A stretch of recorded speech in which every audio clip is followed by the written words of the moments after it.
Hola, ¿qué tal? Bienvenidos a En Pocas Palabras, el podcast de Omar García.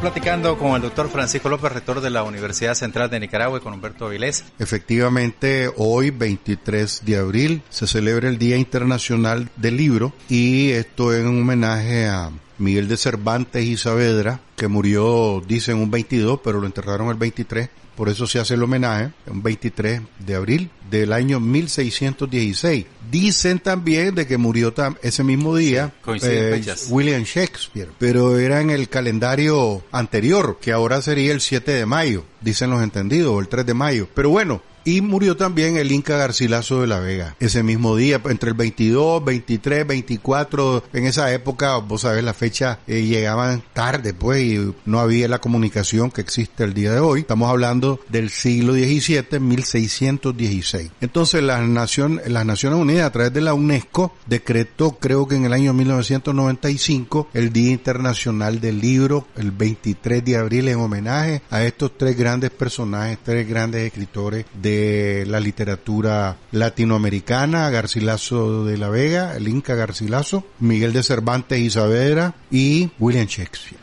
Garcilaso tenía doble nacionalidad. Bueno, lo ponen como peruano. Peruano. Pero mucho uno piensa desde chavalo que todos estos grandes solo son en España. Y no es cierto, ¿verdad? Correcto. Sí.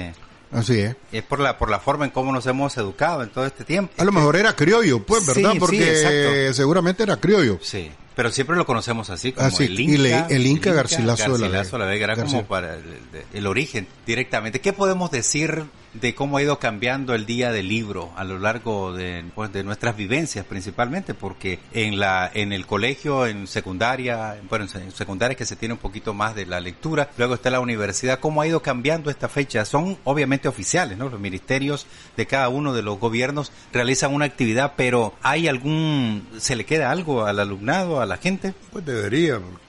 Creo que ya lo decía Francisco, la UNESCO decidió en 1995 dedicarlo como Día Mundial del Libro, también porque es la denominación oficial de esta instancia de Naciones Unidas del libro y de los derechos de autor. Exacto, que va implícito. Que es un tema que, a propósito de tu pregunta y de tu comentario, pues no siempre se tiene presente, ¿no? Y es muy polémico en todos los tiempos. Pero yo creo que es bueno en este Día Mundial del Libro recordar cómo en el siglo XVII, concretamente en 1674, tenemos noticia de la primera obra impresa, el primer libro publicado en Nicaragua. Y era un segoviano, un fraile llamado Fernando Espino, de Nueva Segovia, que publicó la historia de las misiones religiosas entre los indios sicaques, tanto hondureños como nicaragüenses, ¿no? Y se llama, si la memoria no me traiciona, Historia de la Reducción de los Indios de Tagugalpa. Es la primera noticia de un libro impreso en Nicaragua, ¿no? ¿Cómo ha venido evolucionando?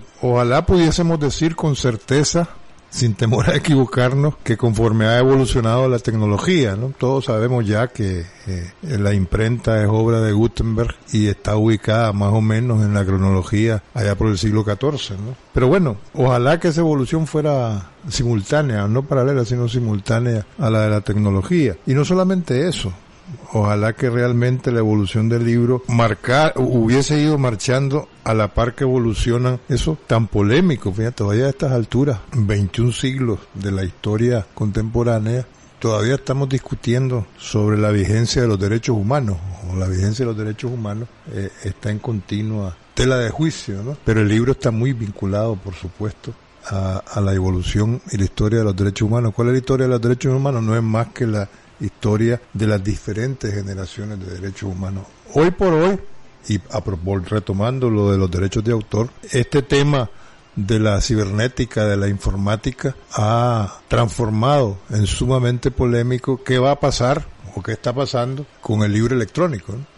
Y a propósito del confinamiento que nos ha impuesto esta pandemia del coronavirus, realmente ya se está planteando si estamos asistiendo a una especie de inicial agonía del libro impreso, porque ya se han dado los primeros cierres derivados de los efectos económicos de la pandemia de librerías. Sin ir más lejos, hace 2 o 3 días cerraba en Madrid una librería que se había hecho famosa no solamente por su nombre, la Librería Independiente, sino porque acudían a ella muchos autores y lectores independientes, ¿no? Tan así las cosas, habría que ver cómo evoluciona el mundo del libro, no solamente a nivel mundial, en nuestro país, cuya vida ha sido muy precaria, por no decirlo de otra manera. En materia de literatura, yo comenzaba el programa comentando que en estos países, en Europa, por ejemplo en Italia, en Roma, yo sé que esta semana comenzaron a abrir algunas librerías, porque es una cuestión de cultura. La gente en esos lugares va a los kioscos a buscar el libro más reciente, la revista más reciente, el diario más reciente, y es algo como tomarse el café en la mañana para algunas personas. Diferente es la historia de nuestro país, pero en esos países eso va a golpear muchísimo. Así es. Vos comentabas a primera hora del programa los medios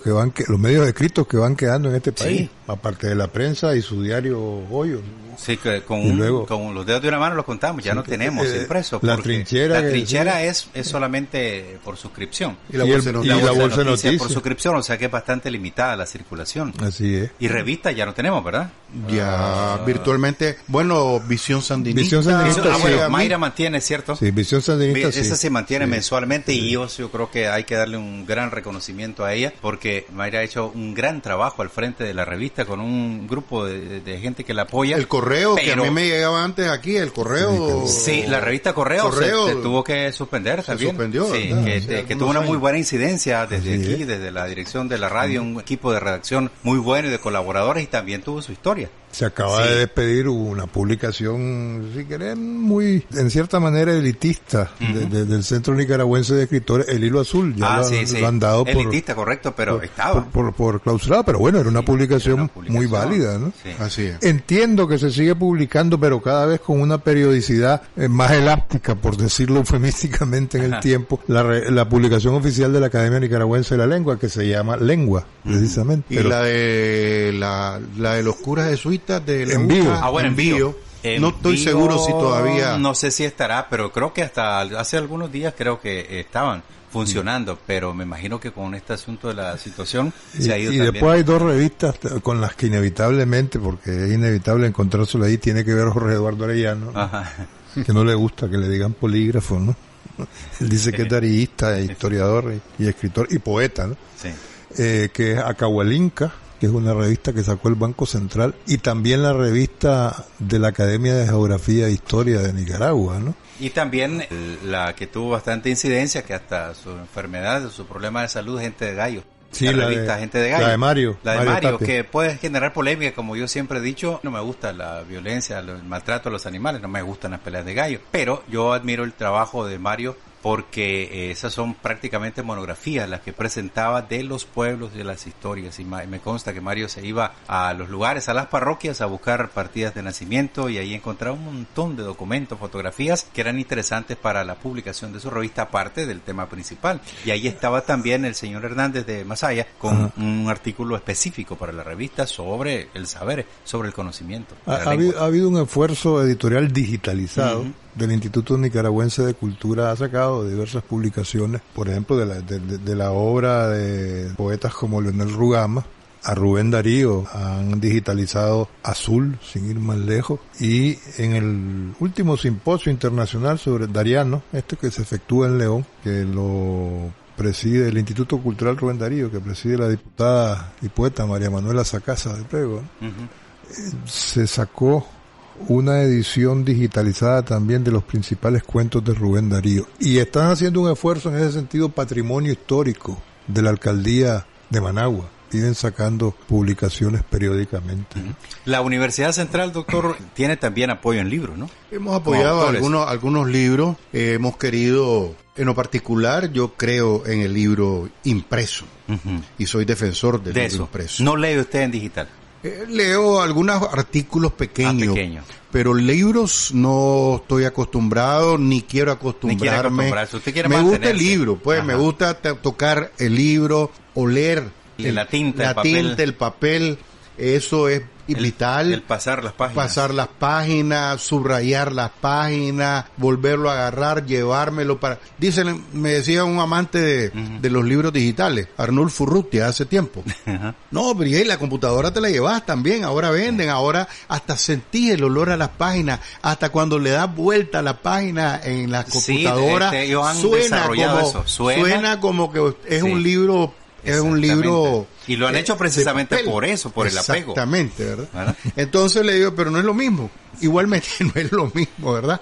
Creo yo que la tendencia en los jóvenes, sobre todo, es leer en medios digitales. Si acaso leen, hago la salvedad. Pero están leyendo, desgraciadamente. Tal vez no como uno pensara que... Desgraciadamente necesitamos estimular más la lectura. Pero hay chavalos que a uno lo sorprenden, realmente, que creen que no leen, pero tienen su estilo. Lo puedes ver horas en los videojuegos. Yo conozco a varios así, que juegan muchos videojuegos y alguien podría decir, ese chaval no le interesa nada. Pero leen los libros. Fíjense que de las obras de películas que se han presentado últimamente sobre esas historias, los chavalos las habían leído primero. Todas esas obras ya las habían leído antes, incluso una gran cantidad de jóvenes nicaragüenses ya habían leído todas esas sagas que se presentaron con muchísimo éxito. Eso quiere decir que ellos están leyendo. Claro. Están leyendo bastante. Yo coincido con Francisco en que hay poca cultura de libros. Y un común amigo nuestro, muy conocido también de aquí de la primerísima, el historiador Aldo Díaz Lacayo. Lo saludamos también. Cuando coincidimos con estudiantes o con jóvenes que llegan allá a la Academia Diplomática en la Cancillería o a la librería Rigoberto López Pérez de Aldo, él machaconamente le dice, lee el libro impreso. Sí. La sensualidad de poder tocar un libro, por mucho que se perfeccione informáticamente ese sonido de pasar la página, el olor es insustituible. Sí. Como que me digan los fumadores, ¿verdad? Sí, ¿verdad? De que el cigarrillo electrónico aparte igual, que ya le encontraron... Qué venenoso.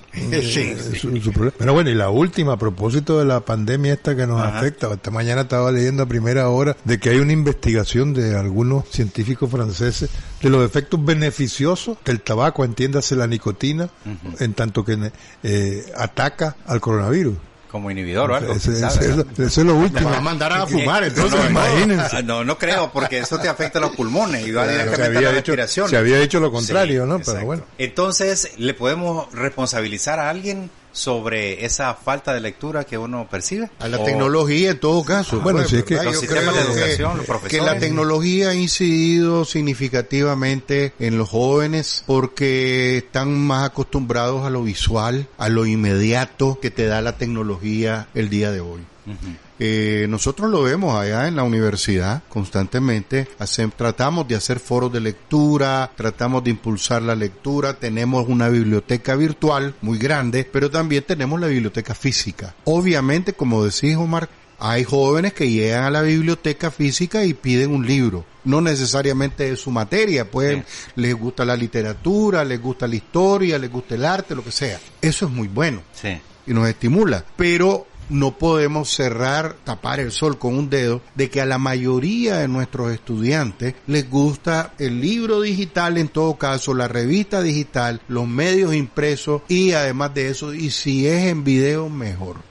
Yo conocí un chavalo, la experiencia puede ser diversa. Yo le preguntaba a él, ¿cómo fue tu contacto con los libros? Porque es un chavalo que todavía no ha terminado ni la secundaria. Y me dice, con un amigo, un compañero de clase, estábamos en recreo y de repente había una actividad en la biblioteca. Entonces nos pusimos de acuerdo y dijimos, vamos a buscar un libro. Y a partir de ahí dice que él ya se le quedó como costumbre ir a prestar libros y ahora compra libros. Entonces hay que ver esa chispa de dónde nace, pero yo creo que podría ser en secundaria. Aquí hay mensajes. Buenos días, tenemos serios problemas en las bibliotecas. Me pasó con mi hija, estábamos buscando un libro que le mandaron a leer en la universidad y siendo una escritora nicaragüense y más aún de Granada, no pude encontrar el libro en la biblioteca de Granada. El libro era Agonizar con elegancia de Irma Prego.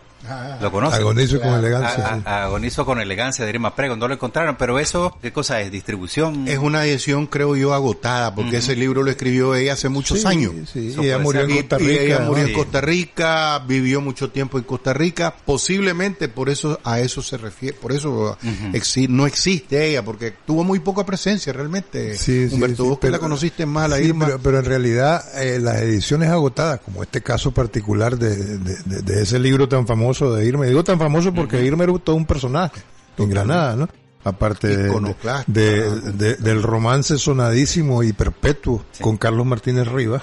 fue una mujer de avanzada, tan de avanzada que fue de las primeras que usaba pantalones, andaba en bicicleta y fumaba, lo cual era todo un escándalo en una sociedad profundamente conservadora como la granadina, ¿no? Pero yo creo que tiene que ver con eso, las ediciones agotadas no siempre se reeditan. Sí. Y lo difícil que es para una persona editar un libro. Es como un músico que quiera grabar un disco, ¿no? Si no se encuentran verdaderos mecenas o patrocinadores, como los esfuerzos editoriales que ha hecho la Universidad Central o los que hace el Foro Nicaragüense de Cultura, con todas las limitaciones. O en su día estuvo haciendo la Asamblea Nacional con el Departamento de Publicaciones, que eso ahí se ha ralentizado. Acordémonos en vida de Roberto Sánchez Ramírez, que lo tuvo, que lo dirigía. Esas cosas se han, insisto, ¿no? Ralentizado, por no decir que se han detenido o mucho menos que se han acabado. ¿Qué libro de la universidad ustedes han impulsado? Yo recuerdo que estuve en la presentación y hablé con él también sobre el de Sandino, que de paso es como una reedición. ¿Cuántos libros ustedes tendrán? Tendremos unos 4 o 5 libros que hemos apoyado, incluyendo uno de Humberto. El último que estamos por hacerlo público es el de Francisco Lacayo Parajón, que se nos ha enredado con todo esto del coronavirus, la presentación de ese libro que debería... Pero ya está listo. Ya está listo.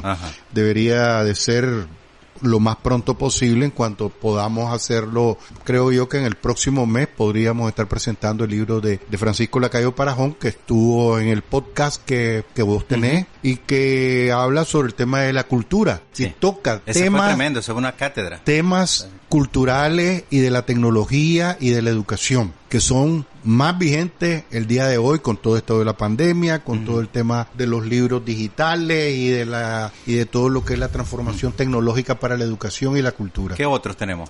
La historia de la Universidad Central de Nicaragua, que lo hizo Salomón Delgado, que es una investigación muy grande sobre el tema de la Universidad Central de Nicaragua, que existió, para los oyentes que no lo saben, lo pueden comprender en el siglo pasado. Estamos hablando de la década de 1940-1947 aproximadamente, que Somoza la creó y Somoza la cerró. Se llamaba Universidad Central de Nicaragua, por eso nosotros tomamos ese nombre, donde estudiaron personajes de la talla de Pedro Joaquín Chamorro, Fernando Agüero, y otros personajes de Managua del siglo pasado. Entonces ese libro nosotros también apoyamos esa investigación y estamos pensando apoyar 2 iniciativas más que nos las presentaron este año y que probablemente en este año las podamos desarrollar. Y vamos a promover también algunas ideas que tenemos para este año, como el podcast que estamos apoyando, Omar, que sería bueno hoy hacerle un poco de publicidad para que lo escuchen. Que busquen, ahí tenemos algunas entrevistas específicas en el podcast para que lo busquen. Y y hacer un llamado y un homenaje a los libreros y a esos libreros que pasan desapercibidos, que se ganan la vida vendiendo libros en los mercados. Libros usados. Yo creo que esa gente merece todo nuestro respeto y admiración también, porque son promotores de la cultura. Leer y releer es imprescindible para que podamos acceder a la verdad, que como todo en la vida de los seres humanos es relativa, ¿no? Entonces sí tenía razón Rubén cuando describía que el libro es poder, el poder del conocimiento, el poder de la información, y si no que se lo preguntan a nuestros hermanos periodistas como Omar García. El libro es fuerza, es valor y es alimento. ¿Qué espíritu humano sin alimento puede vivir?